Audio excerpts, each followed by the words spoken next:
What's up everybody and welcome back to my channel. It's been a really long time, but I'm in between trips, got back from a trip to Toronto, and now next week I'm going to Morocco as well. So I'm really hoping that I at least get to also recap the finale episode next week before I go, but fingers crossed. I do hope that this is not the last video before the end of the year. Anyway, you guys, this is a recap of what went down on Teen Mom OG Season 7B, Episode 29, and Cheyenne, the party queen, is of course throwing yet another party, and her baby daddy Cory just so happens to be invited. So our friend Remy and like the rest of her family are all gassing her up about how Cory is like still in love with her, pining for her, all of that. Like, just a quick sidebar, I say this every single time I recap, but how in the heck is literally everybody that Cheyenne introduces to us drop dead beautiful? It is absolutely like insane. So anyway, Remy and the rest of Cheyenne's friends and family are like telling her that Cory's potentially going to be jealous of men in the club when they go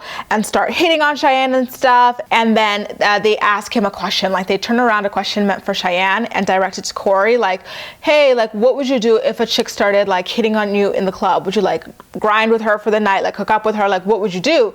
And Cory said that he would just kind of like leave it at that because he's there for Cheyenne that night. And they read a lot into it, as in like he wanted a relationship. And I feel like, you know, they were really putting the cart before the horse. Now, in the next scene, we're in Indiana where Amber's suffering from postpartum depression and Gary's private investigator leads him to someone he strongly suspects is his biological father. At home, he tells Christina that he's going to meet with this guy and take a DNA test, but doesn't want to get his hopes up again after what happened with Jayde and finding out that he was not biologically, you know, his dad. Meanwhile, in Tennessee, Maci's daughter Jayde needs to get her tonsils removed and they stretch it out for her entire segment.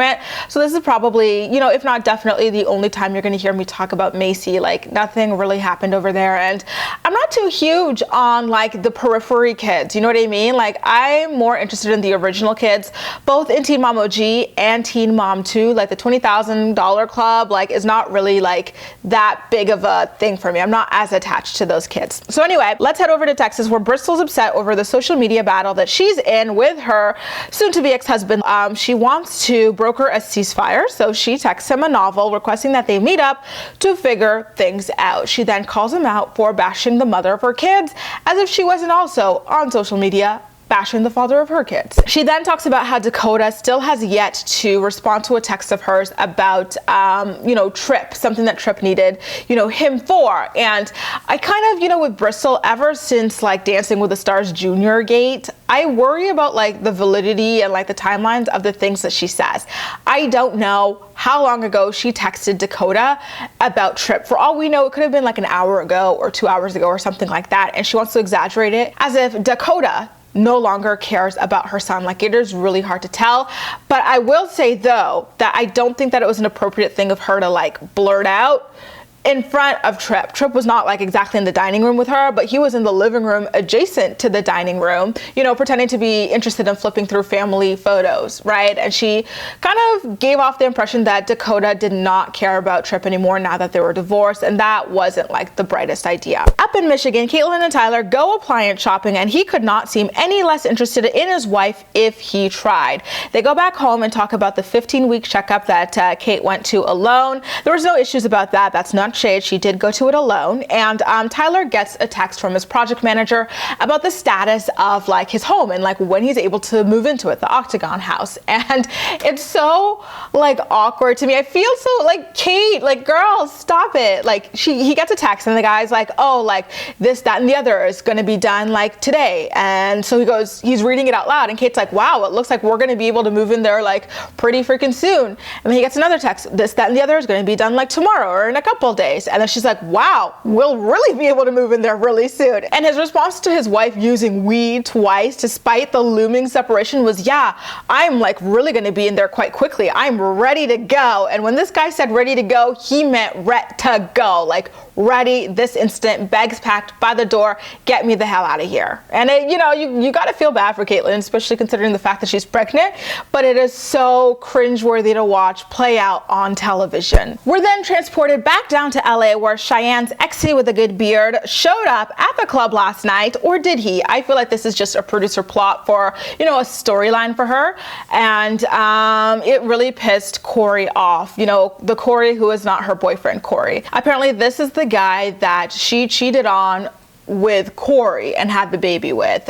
So like there's a lot of history between the three of them and like harsh feelings. So it could have gone like, you know, way left. Her friends and family are gassing her up, telling her that like the reason that Cory was upset that her ex showed up was because he felt threatened and he had romantic feelings for her. And now like that he's seen how much guys want her, he's gonna step up and do everything he can to be that man for her. Like they really are so delusional. It's not even funny, right? Like an F-boy like Cory is not gonna just like step up and grow up overnight. Like they're too damn addicted to attention, especially considering the fact that he's now finally on a regular MTV show. Do you really think he's gonna lock it down right now, you guys? Really? Come on. So let's go to Anderson, Indiana again and find out that Amber went and sought a local psychiatrist for help with her anxiety, depression, and postpartum depression. Like, what a novel idea. So her psych gave her some medication and recommended that she get enough rest to help with all the things that she's dealing with. And as she was asleep in the bedroom, Andrew FaceTimed his sister to get advice on how he could better support Amber with her postpartum depression. And I thought that was so amazing of him.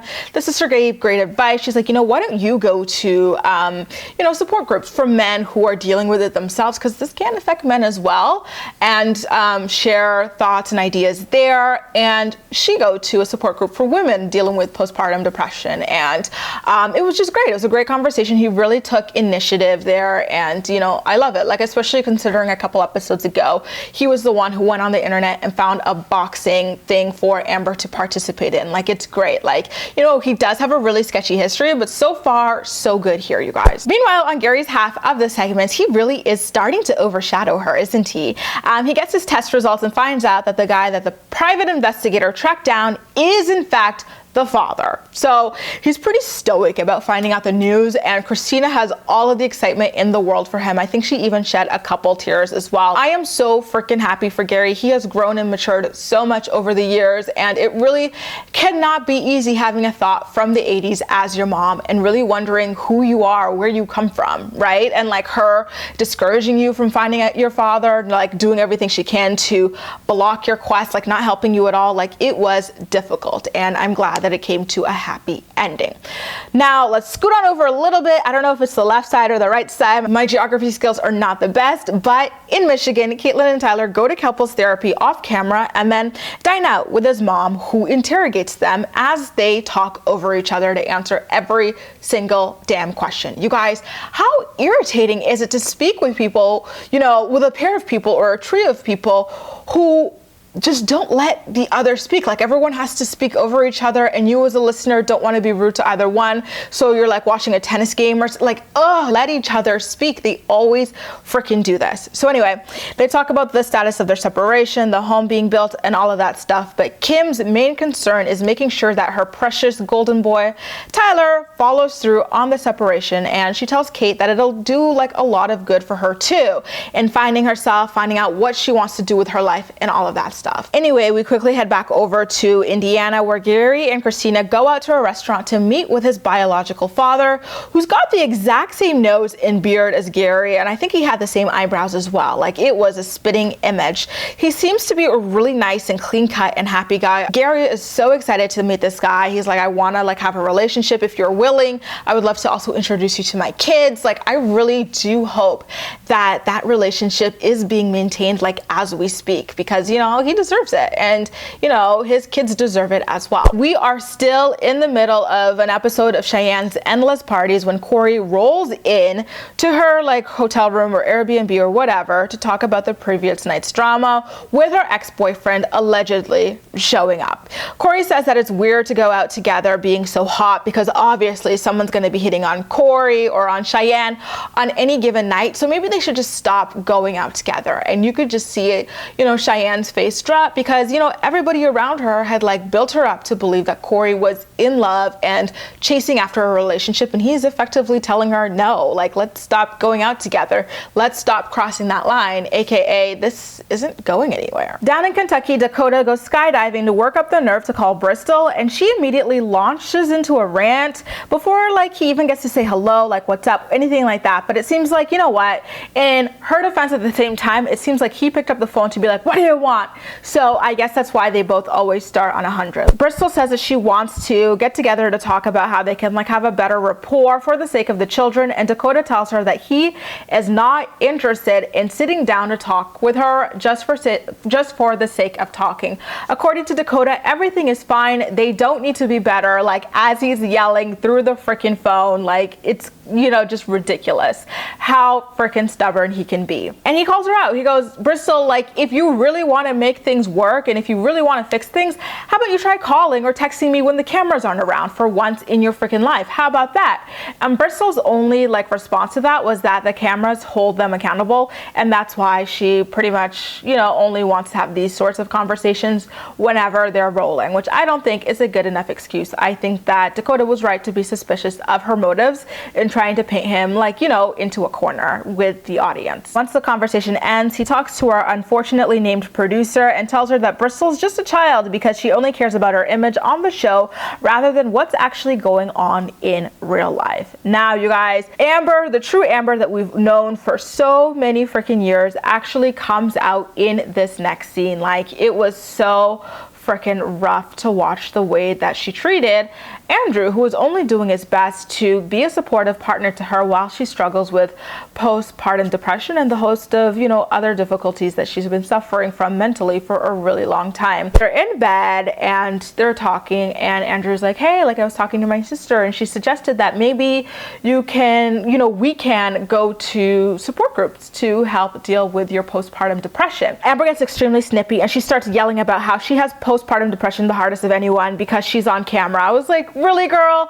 Shut the whole entire F-U-C-K up. You absolutely do not have like the worst postpartum because you're on camera. You can have postpartum and stay home, not worry about the bills or anything. Your partner gets to stay home as well. That's how loaded you are. Like, the average person with postpartum depression still has to get up and go to work, you know, especially if they have a service job where they have to be friendly with people and happy, fake happy. Like, it is freaking difficult, you know, even if they don't, even if they have another job, like, they really have to get crap done even though they're suffering from postpartum. And a lot of people, even with going to work, they still worry about ends not meeting because while they're at work and while their spouse is at work, the child is in daycare. Like, there's a lot of different factors that the average woman has to deal with on top of postpartum depression that you will never have to deal with. And the people on Teen Mom OG and Teen Mom 2, they're able to be like, oh, well, I'm not filming today. I'm not filming this. I'm not filming that. So that's another luxury that she has that the average woman does not have. So she really,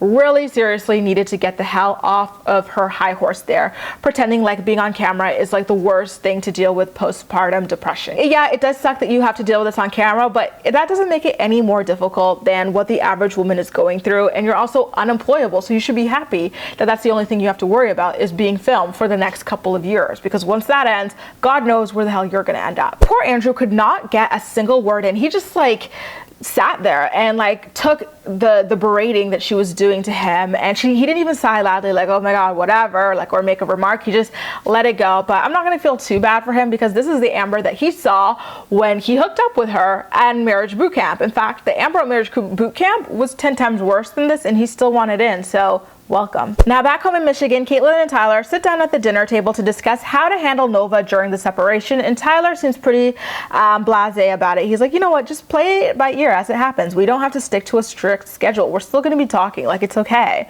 you know. And he also says that they all need personal space sometimes, so it's not a huge deal at all, this whole separation thing.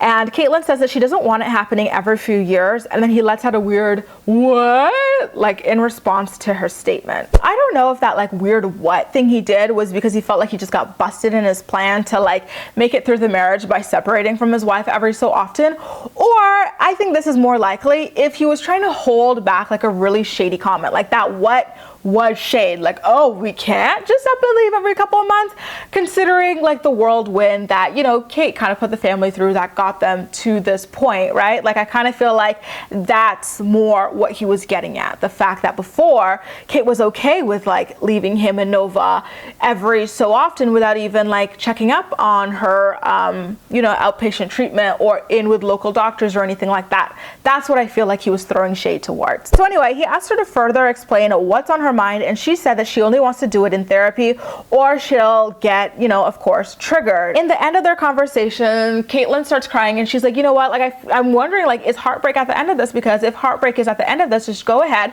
and break my heart now, get it over with. And then Tyler, in a weird turn of events, was like, yeah, like I'm like you, I'm the same way. If you're gonna break my heart, break it now. Except he looked really excited, like, yeah, please break it now, break up with me. So you really do have to wonder what the heck is gonna go on with these two at the end of this trial separation that is actually playing out right now as we speak. You guys, that's it. That wraps up what went down on Teen Mom OG Season 7B, Episode 29. As usual, I'm more excited to hear what you have to say about everything, so please make sure to leave all of your thoughts and opinions in the comment section down below, and we'll chat. You can also like this video, subscribe for more, feel free to share it with your friends as well, and follow me across social media where I absolutely love chatting with you. That's all for now. Thank you so much for watching, and I'll see you next time.